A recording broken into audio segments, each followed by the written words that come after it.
In the north of Thailand, in the Chiang Rai district, lies the Tham Luang Cave Network, a narrow network of caves which kids from the Wild Boar junior football team and their coach decided to explore. They went missing, trapped after floodwaters entered the cave. It is a miracle that they survived 9 days before being detected. It's footage like this that shows you why this operation defines the word impossible. This is the latest footage posted on Instagram by the American inventor Elon Musk, who reached the cave late last night. Musk and his engineers constructed a mini submarine using space-age tech as a rescue craft for the boys, but by the time he got there, the rescues had already begun. According to some reports, the children were sedated, put in oxygen tents, pulled out by divers and rushed to hospital in Chiang Rai by chopper. The children so far are in good condition. They have some signs of infections. These are being treated. They are being given soft, easy to digest food. Some of them have moved on to regular food. But let's give you another idea, another view of where the children were found. This is the Tham Luang Cave Complex. You can see the entry, the network of caves, and the place where the children were found more than a kilometer beneath the surface. Inside the cave, there are flooded sections and high ground, as you can see here. Along the way, there are choke points, some as narrow as just about 15 inches in width. Not only do the rescuers require diving gear, they need climbing gear as well. This is a story that's touched everyone. Today, the Oasis rocker Liam Gallagher tweeted lyrics to a 2002 hit. "Hold up, hold on, don't be scared. You'll never change what's been and gone. May your smile shine on. Don't be scared, your destiny may keep you warm."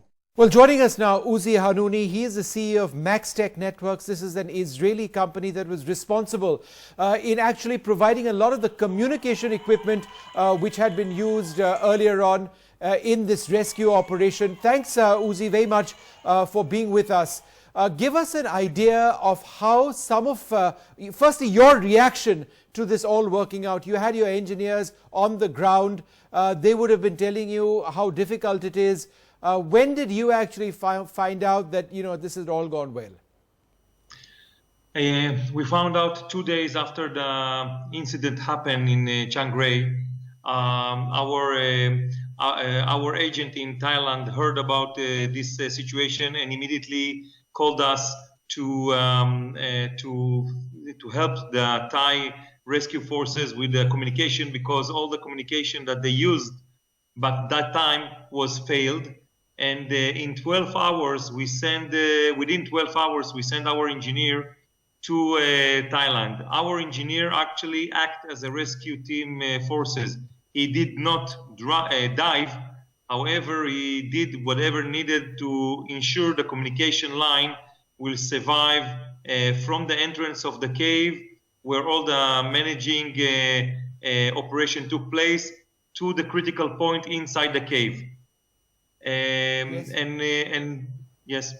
No, and just in terms of the international effort, can you share some thoughts of what your engineers, your other team members actually had to say, that this was a truly international effort, the manner in which it all worked out? Yeah. So we arrived to the area with our equipment, and immediately we found out that there are few people from Australia and from the UK. Divers that came over, and from the UK, the diver that came over to help the Thai Navy SEALs in their effort. A lot of advisors came. It was a very complex situation with a lot of people there, and we needed to be very careful with what we are doing there because of the complexity of this rescue mission. What was the nature of communications that the rescuers were involved in? Okay, so usually communication, when you're talking about communication, you're talking about a line of sight communication, which means two radios can see each other. If they cannot see each other, from some reason, communication cannot prevail. In our technology, any rescue personnel hold the radio is actually part of a virtual infrastructure created to ensure a connectivity between each two radios. So all the people inside the cave are actually relaying themselves to each other, and they create a daisy chain of communication from the entrance of the cave to the critical point inside the cave, without wires, without cables, with nothing. Were any of the children actually communicating on some of your sets? No, our sets were used only for the rescue, for the first responders, for the rescue team to manage the rescue operation. The diving, it's a long diving, and the radio communication cannot work underwater. So we gave the communication from the entrance of the cave until the critical point inside the cave. And you must be incredibly relieved, as we all are, about this successful operation. When you started getting into it, were you fearing the worst? To tell you the truth, yes. I have my engineer reported to me daily and said that he's not optimistic, and we really feared the worst. But with God's help, and you saw, you can see all the result, and you can see how wonderful this situation is.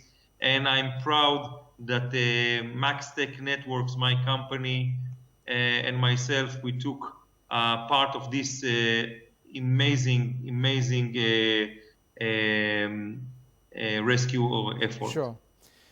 Well, Uzi Hanouni, a pleasure speaking to you. Thanks very much for speaking to us, to NDTV. It's been an incredible rescue operation. Let's just run our viewers through some of the highlights over there. Let's just play out some of the footage which we actually have, and I'll talk you through it, and I'll try and explain why it's been so incredibly difficult. For starters, it's been difficult because of the areas. The area where this actually took place, this cave network, was extremely constricted in terms of space.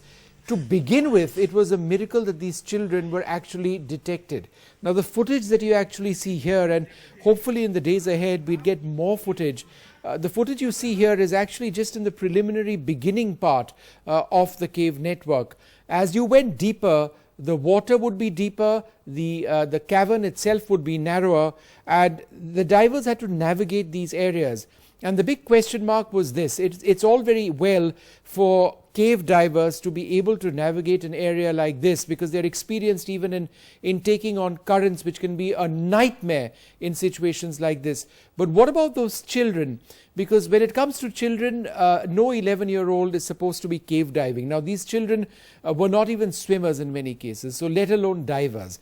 To be able to get used to operating in that water which, as you can see, is muddy, would mean operating in zero visibility conditions. This would have proven to be extremely difficult, if not impossible. It would have been life endangering. So what exactly did the divers do? Well, for starters, as you can see, a line was established by the divers as they went deeper into the caves. This line is life and death, particularly when it stretches underwater, because in zero visibility conditions, in conditions when it's murky and it's turbid, by just holding this particular line, you can get to know where you're going, and by following the line you would know that you're going in a particular direction.